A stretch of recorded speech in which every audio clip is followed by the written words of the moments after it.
Bismillahirrahmanirrahim.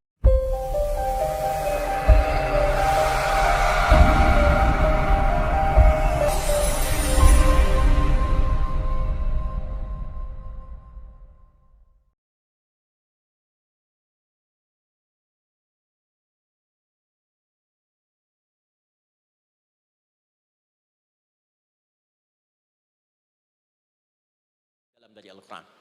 Yuk kita mulai dengan Al-Quran surah kedua Al-Baqarah ayat ke-38 paling kanan sebelah atas, disambungkan dengan Quran surah kedua ayat 185 paling kiri pertengahan di mushaf. Quran surah kedua ayat 38 dengan Quran surah kedua ayat 185. Saya mulai dari kisah Nabi Adam. Saya pelan-pelan. Nabi Adam saat diciptakan oleh Allah, kemudian diberikan informasi bahwa beliau akan bertugas di bumi, beraktivitas di bumi. Disampaikan di Quran surah kedua ayat 30, paling kiri sebelah atas. Wa idh qala rabbuka lil malaikati inni ja'ilun fil ardi khalifah. Kata Allah, dan pelajari, ingat ketika kami menyampaikan pada para malaikat, kami akan menugaskan satu makhluk, manusia namanya Adam, di bumi tugasnya, untuk menjalani hidup di bumi. Nah, secara singkat, setelah Nabi Adam turun ke bumi di awal masa bersama Sayyidah Hawa, ya alaihi wassalam, maka ternyata bersamaan dengan turunnya Adam dan Hawa ke bumi itu, mereka berdua dibekali petunjuk. Yang dengan petunjuk itu, ini yang dahsyat. Allah jamin semua aktivitas hidupnya, dari mulai yang sederhana sampai yang kompleks, pasti jika diikuti petunjuk ini, dia akan senang menjalaninya dan akan tenang mendapatkan hasilnya. Ya, perhatikan kalimatnya. Quran surah kedua ayat 38. Fokus. Qul nahbitu minha jami'a. Kata Allah, sekarang tiba saatnya. Adam, Hawa, turun kalian ke bumi. Kalau setan kita tinggalkan aja ya. Ini kita bahas Adam dulu. Turun kalian semua ke bumi. Fa imma ya'tiyannakum minni huda. Maka nanti sejak kalian tiba di bumi itu, aku akan turunkan satu petunjuk disebut dengan hudan namanya. Hudan. Fokus. Faman tabi'a hudaya, maka jika Anda dan keturunanmu mengikuti semua detil di petunjuk ini, fala khaufun alaihim walahum yahzanun, maka aku pastikan engkau dan seluruh keturunanmu akan menjalani hidup di muka bumi dengan tenang dan senang. Fala khauf, khauf itu gelisah, takut. Lawan dari takut apa? Tenang. Lawan dari gelisah, tenang. Kata Allah, jika Anda mengikuti tuntunan hidup yang ini, maka saya jamin semua hidupmu tenang. Walahum yahzanun, dan saya pastikan selama hidup di muka bumi itu kalian tidak akan pernah bersedih. Senang, lawan sedih itu senang. Jadi ternyata kita itu diminta tugas di bumi itu bukan untuk dipersulit. Jadi kalau ada yang hidup sampai saat ini sedih deh, di rumah tangga sedih, di kantor nggak tenang, pasti di antara poinnya bukan nggak mampu senang, tapi boleh jadi yang hidup ini tidak membaca petunjuk kehidupannya. Anda kerja di perusahaan, teman-teman ada yang di Pertamina, ada yang di yang lain. Kalau Anda nggak ikuti petunjuk, kan pekerjaan tidak akan berlangsung dengan nyaman, kan? Kalau Anda nggak ikuti aturannya, bagaimana bisa mengerjakan petunjuk itu dengan nyaman? Maka apalagi hidup yang kompleks, kata Allah, sejak Adam saya turunkan, sudah ada petunjuk kehidupan, saya namakan dengan hudan. Anda ikuti petunjuk ini, maka langsung jaminan dari Allah, semua yang Anda jalani dalam hidup, pasti saya jamin senang dan tenang. Petunjuk ini disebut apa? Hudan. Nah, agak cepat. Di setiap masa, Nabi Adam selesai hidupnya, generasi kemudian berkembang, datang lagi Nabi Nuh, sampai ke Nabi Muhammad SAW. Perhatikan baik-baik. Setiap berganti generasi akan turun hudan sesuai dengan kebutuhan masyarakatnya pada saat itu. Baik, Nabi Musa menerima kitab apa namanya? Nabi Musa, Taurat. Taurat disebut hudan dalam Al-Quran. Muncul Nabi Musa, kitabnya disebut Taurat. Perhatikan baik-baik. Tahukah teman-teman ketika Taurat disebutkan dalam Al-Quran? Buka Quran surah ke-17. ya, ayat yang kedua. Wa ataina Musal kitaba. Kami berikan kepada Musa kitab. Lihat. Wa ja'alnahu hudan li bani Israil. Dan kitab yang kami berikan itu, yang disebut Taurat, Ali Imran ayat yang ketiga. Wa anzalat Taurata wal Injil. Kami berikan Taurat kepada Musa. Nah, saat Allah turunkan Taurat itu, hudan li bani Israil. Isi Taurat ini adalah petunjuk kehidupan khusus untuk Bani Israel saja. Umatnya Musa. Jadi kalau umat Nabi Musa mengikuti petunjuk hudan, Taurat ini, kata Allah, saya jamin semua hidupnya tenang dengan senang. Nabi Isa turun Injil. Injil disebut hudan dalam Al-Quran. Dan yang terakhir, saya cepat karena waktu kita terbatas. Ketika Allah menurunkan Nabi Muhammad SAW dan dipilih sebagai Rasul, maka saat yang bersamaan beliau pun diberikan petunjuk untuk umatnya. Dan dahsyatnya, petunjuk itu pun disebut dengan hudan. Buka Quran surah kedua, ayat 185. Syahrul Ramadan alladzi unzila fihi al-Quran. Di bulan Ramadan itu, kata Allah, saya turunkan Al-Quran. Kenapa saya turunkan Al-Quran? Hudal linnas. Saya jadikan Quran ini sebagai petunjuk, pedoman hidup linnas, bukan terbatas untuk satu komunitas, tapi untuk seluruh manusia sampai kehidupan berakhir. An-Nas disebutkan 241 kali dalam Al-Quran, menunjuk pada semua manusia tanpa kecuali. Ini bedanya Al-Quran dengan kitab sebelumnya. Taurat hanya untuk kalangan tertentu saja. Jadi selesai nabinya, selesai kitabnya. Injil hanya kalangan tertentu saja. Nabinya selesai, selesai kemudian misinya. Tapi Al-Quran tidak. Ini kalimat pertama langsung dari Allah. Walaupun nabinya wafat, tapi karena Al-Qurannya didesain oleh Allah untuk seluruh manusia sampai kehidupan berakhir, maka pasti Al-Quran itu di setiap masa akan mampu dijadikan pedoman dalam kehidupan. Jadi prinsip pertama, ketika Allah menurunkan Al-Quran, sebenarnya tujuan utamanya bukan sekedar dibaca. Tapi di dalamnya itu ada petunjuk hidup, Pak, Bu. Dan yang buat, yang menciptakan kita. Bukankah Anda kalau ingin memperbaiki sesuatu akan datang kepada penemunya, penciptanya? Anda punya handphone, ada masalah, kan datangnya ke counter handphone. Anda punya mobil, ada persoalan, bukankah datangnya ke dealer? Sekarang kita ingin tahu persoalan hidup kita. Ingin tahu gambaran hidup kita. Ingin tahu misi dan visi hidup kita. Kemana kita kemudian bertanya? Pada pencipta kita. Nah, kata Allah, ketika saya utus manusia pertama kali ke bumi, saya sudah turunkan bagaimana cara menjalani kehidupannya. Dan ternyata berita baiknya untuk kita diberikan oleh Allah satu petunjuk utuh, langsung disebutkan, isinya disebut dengan Al-Quran. Jadi dari Al-Fatihah sampai dengan An-Nas, dia bukan bacaan biasa. Semua di dalamnya ada petunjuk kehidupan kita dari mulai bahkan dalam kandungan sampai kita wafat kepada Allah Subhanahu wa taala. Kalau diikuti petunjuk ini, langsung turun jaminan dari Allah. Hidup kita pasti akan tenang dan nyaman. Saya bacakan cepat ya. Tapi nggak usah ditulis, nanti kalau teman-teman agak terlambat mengikutinya, Anda buka kembali rekamannya, Anda boleh runtutkan kembali. Saya baca cepat saja, dan ini insya Allah Anda hanya akan temukan dalam Al-Quran. Nanti saya berikan rahasia di akhir sebelum kita akhiri. Yuk, satu, Anda silahkan bandingkan dengan buku manapun, referensi manapun, Anda hanya akan temukan dalam Al-Quran. Dari sejak sebelum lahir, bagi perempuan yang tengah mengandung, langsung Allah berikan tuntunan bagaimana agar kandungan itu berjalan dengan sehat, nyaman, dan mudah ke persalinan. Quran surah ke-7 ayat 189. Perkembangannya bisa diamati dan dicek kemudian, ya, baik ke dokter atau yang lain. Nanti perkembangannya disebutkan di Quran surah ke-22 ayat ke-5. Dirinci lagi di Quran surah ke-23 ayat 11 dari 9 sampai dengan 13.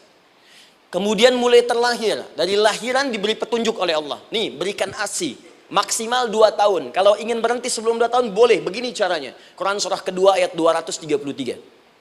Dari sampai usia 2 tahun menjelang balik, kata Allah berikan 4 pendidikan dini. Ini turunannya disebutkan 1, 2, 3, 4. Jika Anda ajarkan ini, maka anak ini akan tumbuh. 1, dekat dengan Allah. 2, dijamin taat pada orang tuanya. 3, dia akan baik dengan lingkungannya. Dan 4, dia akan bertahan dalam kebaikan sampai dia dewasa. Quran surah ke-31 ayat 13 sampai dengan 19. Usia 7 tahun. Ya, mulai dia balik misalnya, dia akan mulai belajar. Bagaimana cara belajar yang baik supaya cepat paham, gampang mengerti. Turun Quran surah ke-9 ayat 122. Amalannya di Quran surah 96 ayat yang pertama.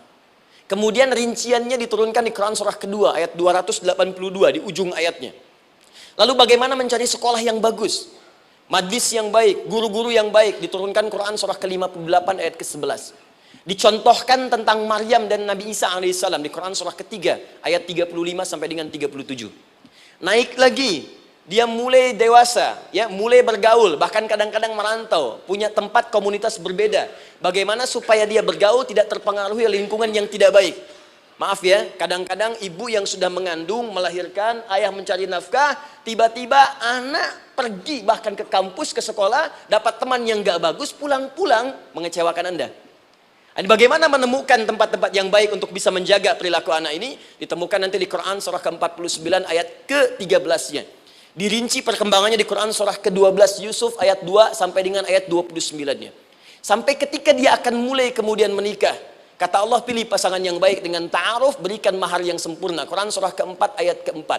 Kemudian dia mulai menikah. Kata Allah, sebelum menikah, pelajari dulu fikih nikah.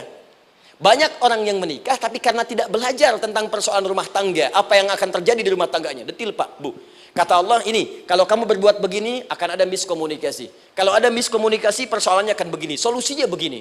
Maka diturunkan dasarnya di Quran surah ke-30 ayat 21, detilnya di Quran surah ke-4 ayat 34 sampai dengan 35. Paling kiri sebelah atas sampai dengan ke tengahnya. Anda berlanjut, diterangkan oleh Allah, hei, tugas suami saat mulai pertama kali menikah, maka tugas yang pertama siapkan untuk mencari nafkah. Bagaimana caranya ya Allah? Diturunkan oleh Allah. Satu, jangan takut kehilangan rezeki. Jangan pernah mencuri, jangan pernah ngambil punya orang, karena punya kamu akan saya berikan sempurna. Kamu ngambil punya orang, maka kamu akan menyulitkan diri sendiri. Itu akan dikembalikan pada yang berhak. Ya, turun Quran surah ke-51 ayat 22. Dirinci, begini cara nyarinya. Quran surah kedua ayat 168. Kalau Anda ingin cepat baru bergerak, rizkinya sudah dapat. Quran surah kedua ayat 172. Ada yang dahsyat, dia belum keluar, rizkinya yang mendatangi dia. Jadi nanti di Al-Quran ada 8 jenis rizki. Di antara yang paling hebat, ada yang belum Anda datang, rizkinya sudah menjemput. Ada orang mendatangi rizki, ada rizki mendatangi dia. Contoh, Al-Imam Asy-Syafi'i sedang berdiskusi dengan Imam Malik, gurunya. Kata Imam Asy-Syafi'i, Syekh, rizki itu mesti saya cari dulu, baru kita dapat. Kata gurunya, ya Syafi'i, ada rizki yang cukup kita beramal dekat kepada Allah, dia akan datang tanpa kita cari dengan ikhtiar manusia. Kata Syafi'i, mustahil. Kata Quran kan kita kerja dulu baru datang. Kata Imam Malik gurunya, kamu yang belum sampai, kita amalkan ini, rizki datang. Maka berhenti sampai di situ. Imam Syafi'i pamit. Di jalan tiba-tiba beliau mendapati ada panen anggur, Pak, Bu. Terus dipanggil sama yang punya kebun. Ya, pemuda katanya, sini, mau bantu nggak? Kalau kamu bantu, kami berikan anggurnya. Maka beliau bantu panen, petik. Sampai setelah selesai diberikan anggur yang besar-besar, hanum. Senyum, senang beliau. Ternyata senangnya bukan karena dapat anggur. Senangnya karena merasa pendapatnya benar. Kalau saya nggak bantu panen ini, nggak akan dapat saya anggur. Cuma karena saya bantu, saya diberi ini. Maka rasa senangnya inilah dibawa kemudian kepada gurunya, ingin laporan. Tapi perhatikan adabnya. Dia tidak mengatakan, guru, nih saya benar. Kalau saya nggak ikut panen, nggak dapat saya ini. Perhatikan kalimat Asy-Syafi'i. Guru, tadi saya di jalan, dipanggil oleh pemilik kebun, ikut panen anggur. Begitu saya bantu, saya diberikan anggur ini. Beliau tekankan dengan kalimat yang kencang pada kalimat, begitu saya bantu, saya dapat anggur ini. Imam Malik tersenyum mengatakan, Masya Allah Syafi'i, luar biasa. Ini siang begitu panasnya, tadi saya mau keluar ngajar, terfikir di benak saya, Allah, kalau ada anggur yang besar-besar, enak rasanya. Tiba-tiba kamu datang bawa anggur. Jadi Imam Syafi'i kerja dapat sesuatu, Imam Malik terfikir sesuatu, datang rezeki. Itu ada di Quran surah ke-7, teman-teman, ayat ke-96, paling kanan sebelah atas di mushafnya. Baik, teruskan dulu. Ya, Anda dalam mencari kerja, ingat, kalau Allah yang sampaikan pasti terjadi. Jangan dikira mudah. Kata Allah akan ada persaingan, akan ada kadang-kadang singgungan, akan ada tantangan, maka mulai petakan tantangan apa yang akan Anda lalui saat Anda mulai mencari nafkah itu. Maka turun Quran surah kedua ayat 214, paling kanan sebelah bawah. Am hasibtum an tadkhulul jannata. Hei, apa kamu mudah begitu saja mengira akan sukses dalam pekerjaanmu? Bahkan bisa diartikan surga, ingin masuk surga. Walamma ya'tikum mathalul ladzina khalau min qablikum. Sebelum engkau diuji seperti orang sukses dulu pernah sukses. Lihat mereka. Enggak ada orang sukses yang instan. Cuman balikan telapak tangan dapat, tidak. Kata Allah, lihat orang-orang dulu. Lihat orang-orang hebat dulu, bagaimana mereka bisa kaya, bisa sukses, bisa punya posisi. Masat humul ba'sa, petakan olehmu tantangan apa yang akan dihadapi saat engkau bekerja itu. Satu, kata Allah ba'sun, ada yang ringan. Ya, ba's. Ba'sa, jamak dari kata ba'sun. Dua, dara. Dia sudah menengah, jamak dari kata durun. Tiga, zilzal. Ini yang paling tinggi puncaknya. Jadi kalau Anda sudah mendapatkan ini, yakinlah, berarti Anda akan mendapatkan posisi yang tinggi. Karena mustahil orang besar diuji dengan ujian yang kecil. Zilzal, ini bagian ketiga. Ba'sa, ba'sun, mulai. Kira-kira tantangan-tantangan ringan apa saja yang akan Anda hadapi? Ya, kalau saya contohkan misalnya dengan contoh yang lain singkat, Anda mau ke masjid, ingin konsisten, mulai hijrah, ingin dekat dengan Allah, tiba-tiba yang tadinya nggak mau ke masjid, mulai ke masjid, diuji dengan hujan. Hujan kecil, rintik-rintik, shower. Begitu hujan, orang Arab mengatakan kalau hujannya bisa lewat tanpa payung pun, orang Arab mengatakan la ba'sa. La ba'sa ini ringan. Orang kita sambungin, labas. Dari bahasa Arab lewat. Nah, jadi kalau Anda mau berangkat nih, siap bekerja, siap hadapi tantangan, baru mau lewat hujan kecil, berarti itu tantangan kecil kita lewati. Macet, petakan, cari jalan yang kemudian sempurna, jalan yang kosong, buka Google-nya, buka Waze-nya, buka map-nya, cari. Jadi kalau pada yang kecil aja belum kita lewati, bagaimana mendapatkan yang besar? Anda mau ke masjid, dikasih hujan kecil, mau berangkat gak jadi. Papa, kenapa gak jadi? Hujan mah. Kan ada payung, takut riak. Setelah itu darwa, maaf, tantangan fisik. Kadang-kadang mulai ke fisik, mulai mengganggu. Ya, maaf, dirincikan kemudian oleh Al-Quran. Turun Quran surah ke-21, ayat 87 sampai 88, kisah Nabi Yunus alaihissalam. Yunus beraktivitas, bekerja, bukan berarti nggak ada tantangan. Kadang-kadang dibawa, kadang-kadang diusir, kadang-kadang Anda dapat misalnya proyek, kadang-kadang sudah mulai, masukkan tender, tiba-tiba gagal, diserobot orang, kadang-kadang orang yang dapat, Anda yang ngajukan, itu biasa. Kata Allah itu biasa, bukan cuma Anda, yang lain pun ada. Bukankah Allah ajarkan kisah Sayyidah Hajar alaihissalam dengan Ismail? Bukankah bolak-balik naik Safa Marwah, kadang di atas, kadang di bawah, kadang lihat peluang, sampai Marwah ternyata bukan air.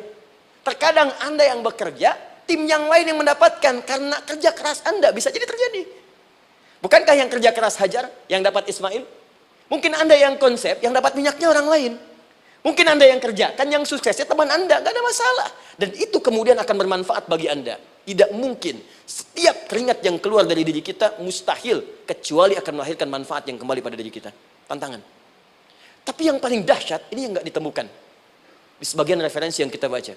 Ketika Allah menjelaskan semua tahapan-tahapan tantangan ini sampai ke puncaknya zilzal. Zilzal itu kalau bahasa sekarang gempa. Ada ujian yang menggoncang hati kita. Ketika Anda kerjakan, ya Allah, tantangannya dahsyat. Kenapa mesti saya, ya Allah? Kok nggak selesai-selesai, ya Allah? Itu wajar, teman-teman, itu biasa. Kata Allah, orang dulu saja mengatakan, mata nasrullah, kapan ini selesai? Berbahagialah kalau teman-teman sudah mendapatkan tantangan puncak yang paling tinggi ini. Ini artinya Allah sedang mempersiapkan Anda menjadi orang besar di kemudian hari. Dan cara mengatasinya diturunkan Quran surah ketiga ayat 142, paling kiri sebelah atas. Perhatikan dahsyatnya. Yang pertama diterangkan tantangannya, yang kedua dijelaskan cara mengatasinya. Saya mau berhenti sampai di titik ini, nanti saya terangkan cara berinteraksi dengan Al-Quran. Ya, perhatikan baik-baik. Kata Allah, jika kelak engkau sudah bisa memetakan tantangan ini, maka siapkan solusi untuk mengatasinya. Ayatnya dibuka dengan kalimat yang sama persis. Saya pernah sampaikan teori ini di dua perusahaan besar di Indonesia. Yang pertama ada salah satu perusahaan, karena ini direkam saya nggak sebutkan perusahaannya, perusahaan otomotif besar sedang turun gratis, kemudian juga ada inflasi yang tinggi. Terus saya terangkan teori Quran. Dia praktekkan berhasil, Pak. Padahal saat itu saya presentasi di depan non-muslim. Non-muslim. Sales-salesnya se-Indonesia dikumpulkan, saya bedah tentang ini. Dan mereka berhasil. Sampai sekarang naik lagi. Yang kedua sama, ini direkturnya juga non-muslim. Tapi nggak apa-apa, kita diskusi. Dan mau mendengar teori ini. Dan praktekkan, naik. Ya, dulu di satu perusahaan minyak juga. Sedang turun, karyawan semua dikumpulkan. Lalu kita bahas tentang ini, kita terangkan. Yang ini yang paling menarik dari Al-Quran. Kalimatnya sama persis. Quran surah ketiga ayat 142. Am hasibtum an tadkhulul jannata. Apa Anda duga akan begitu mudah mendapatkan kesuksesan dalam hidup. Tolong fokus baik-baik. Jangan selalu mengartikan jannah dengan surga. Karena asal kata jannah itu artinya kesuksesan, kebahagiaan yang belum tampak. Surga, kenapa disebut dengan jannah? Karena itu puncak kebahagiaan kita yang belum nampak sekarang. Ya, saya kasih rahasia ya. Ini antara kita saja nih. Kalau ada kata jim dengan nun di depannya, itu pasti tidak nampak, tersembunyi. Apapun tambahannya. Ya, misal, jin kenapa disebut dengan jin? Karena memang ketika diciptakan, dia tidak tampak, tersembunyi. Lawannya ins, karena itu kita disebut ins, karena saat lahir kita tampak. 18 kali disebutkan dalam Al-Quran. Ya ma'syaral jinni wal ins, wa ma khalaqtul jinna wal ins. Jadi jin disebut jin karena memang fitrahnya tersembunyi, nggak nampak. Jadi kalau ada jin melakukan penampakan, itu jin sedang kena masalah. Sedang keluar dari fitrah. Sama dengan manusia, harusnya tampak. Jadi kalau ada manusia yang senang sembunyi-sembunyi, dia sama dengan, bukan saya yang bilang, sedang punya masalah. Ke kantor, sembunyi-sembunyi, hati-hati Pak Alfian tuh. Biasa ada pintu depan, masuk pintu belakang. Suami di rumah, buka WA, sembunyi-sembunyi. Bu, hati-hati tuh. Pulang lewat pintu belakang, berarti sedang punya persoalan dalam hidup. Setiap ada jim dengan nun, pasti tersembunyi. Ibu punya janin, rahim, dalam rahim ada janin. Kenapa disebut dengan janin? Jim, nun, ya, nun. Karena sosok itu belum nampak dalam pandangan kita. Nanti kalau sudah lahir, baru tampak. Jannah, kenapa disebut jannah? Karena belum tampak dalam pandangan kita, nanti kelihatan. Karena itu dalam Al-Quran, kata jannah itu tidak dikhususkan dengan surga. Tidak dikhususkan dengan surga. Kadang-kadang menunjuk aspek kesuksesan yang belum tampak. Anda mau ngebor minyak, minyaknya belum tampak. Belum kelihatan. Anda mau kerja, ya hasilnya kan belum tampak, baru ikhtiar sekarang. Karena itu orang Arab disebut kaya, kalau mereka mendapatkan kebun yang tak tampak sebelumnya. Kebun anggur, bukan kurma, kalau kurma banyak. Kebun anggur, ada apel, ada jeruk, sampingnya ada sungai-sungai, disebut dengan jannah. Ya, kalau punya unta, nggak kaya di Arab, biasa. Karena yang kelihatan padang pasir, unta, hitam, merah, biasa. Tapi kalau sudah punya kebun, kebun anggur, yang sulit di padang pasir ada kebun, itu baru disebut kaya. Karena itu orang Arab kadang mengartikan jannah dengan aspek kesuksesan yang belum tampak. Diartikan dengan kebun anggur, kebun apel, dan macam-macamnya. Perhatikan, am hasibtum an tadkhulul jannah. Apa Anda duga ingin sukses itu begitu mudah? Sukses jadi tidak. Walamma ya'lamillahu alladhina jahadu minkum wa ya'lamas sabirin. Perhatikan baik-baik. Sebelum Allah memastikan pada diri Anda terdapat dua hal yang paling utama untuk mengatasi tantangan tadi. Satu, jahadu. Kesungguhan. Serius. Jadi kalau mau sukses, mesti serius. Kerja serius. Cintai pekerjaan Anda. Ya, belajar anak-anak serius. Pastikan belajar dengan serius. Jangan cuma anak-anak duduk paling belakang, nggak pernah nanya, kadang ngantuk, pulang. Ujian, besoknya mau ujian, baru belajar. Ya, sistem SKS, sistem kebut. Ya, kadang-kadang sejam, Bu, Pak. Saya pernah ada orang di luar ngadu waktu di Libya, Ustadz, gimana ini orang Indonesia? Kenapa? Saya belajar 3 bulan. Besok mau ujian. Teman antum orang Indonesia pinjam catatan saya baru semalam. Dia dapat 8, saya 7,5. Saya bilang, Anda belum tahu sistem SKS itu. Baik, ya. Tapi itu bukan solusi. Begitu ujian selesai, ilmu lupa.